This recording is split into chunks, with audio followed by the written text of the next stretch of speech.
Hi guys, this is your girl Wakeji Kamore and welcome to Reflections by Wakeji Kamore.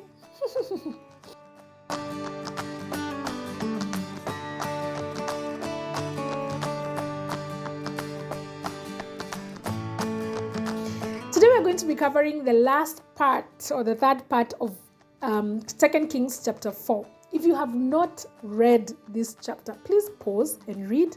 Today we are going to specifically be covering the stories that is in the book of Second Kings chapter 4, all the way from verse 38 to 44. So please pause and read that so then you can come back and then we can continue with the story.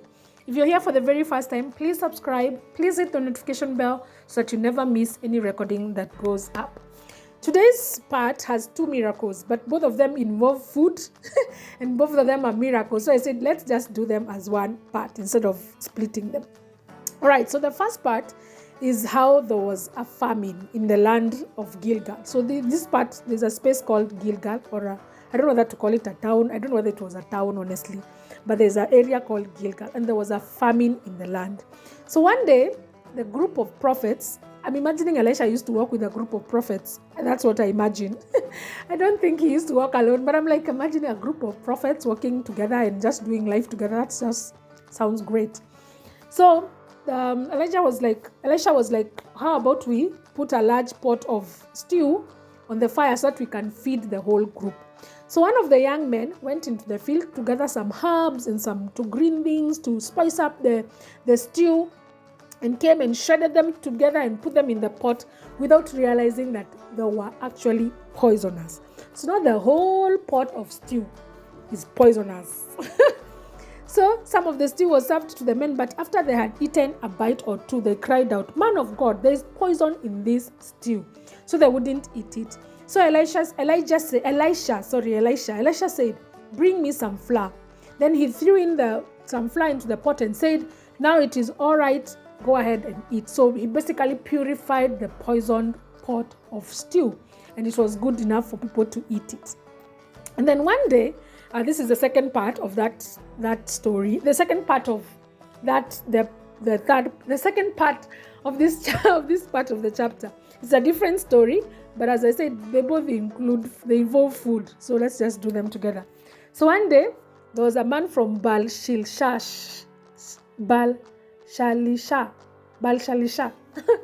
There was a man from Baal Shalisha who brought Elisha a sack of fresh grain and 2 loaves of barley. This was from his first grain harvest. So he was like, let me just take it to Elisha and just bless him with it. And so Elisha said, give it to the people so that they can eat. And then the servant said, feed 100 people with only this.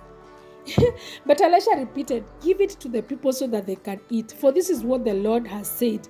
Everyone will eat, and there will even be some left over. So clearly this food was very little for the number of people that were there. But Elisha said, give it to the people, because God had promised that everyone was going to eat and there was going to be some leftovers.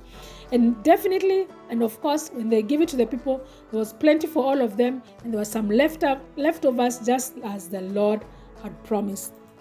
And that's basically the end of that chapter. That's the end of chapter 4. So anyway, let me say what my lesson is from this part of this chapter. I like the idea of that Elisha purified this pot of stew, and that even this pot of stew, how it got poisoned, it wasn't someone who was like a witch and just korogaing poison somewhere and just came and put it in the pot of stew. No, it was by mistake. It got poisoned by mistake. The guy went to pick up herbs, was trying to spice up the pot of stew, but unfortunately he came back with poison without even knowing it was poison and put it into the pot of stew. So this reminds me of how sometimes you can be, just going through life. You have read your word in the morning and then you have gone out into the world and then you just get poisoned by the world. The world just poisons you. And it's so funny that The world can poison you in different ways. You can be watching TV and sometimes news are just bad news, bad news, bad news, bad news. You can be sitting somewhere in an Uber and the guy is just talking about how bad the economy is. You can be sitting somewhere with friends and they're just complaining of how bad things are. Sometimes you get poisoned, not because you went out to look for poison. You just found yourself out in the world and you picked up poison, and then now you came back home and your mind is poisoned. So how do we unpoison ourselves? How do we purify our minds? How do we unpoison our minds? Because every single day you step out of your house, there's a possibility that you might pick up poison somewhere on the road. There's a possibility someone is going to say something and annoy you. There's a possibility someone is going to do something not the way you expected it to be done and you're going to be disappointed. There's a possibility someone is going to just show you how bad life is. There's a possibility you're going to go and buy something and now the price is like almost double, and then you're going to be like, oh my goodness, where is this world leading to? So how do we purify our minds? How do we come back to the state of purification? The only way to do this is to actually soak ourselves into the Word of God. So every time you come home, soak yourself in the Word of God. Listen to something that removes the poison. It's like if you put a glass of water, if there's a glass of water somewhere, and then you put a drop of ink in it, not the whole glass of water looks like it's green. Let's assume if the ink was green. But if you keep adding water, and now this water that I'm talking about is your mind. But if you keep adding, the glass of water is the mind. The glass is the mind. The water is the Word of God. But if you put something, just a dot something of a different color, it will poison the whole Word of God, rather the water that is sitting in the glass. But if you continue putting the fresh water, clean water, and you let everything else overflow, do you know that the glass, the water inside will actually become clear again? So how to purify our minds is to continue adding the Word of God into our hearts and into our minds until all the poison is taken away.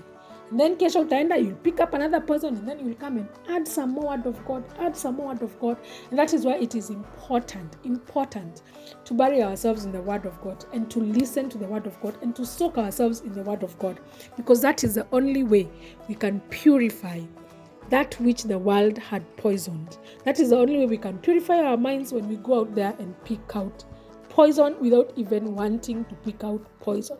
This is your girl, Wakeji Kamore, and this has been Reflections by Wakeji Kamore. See you tomorrow.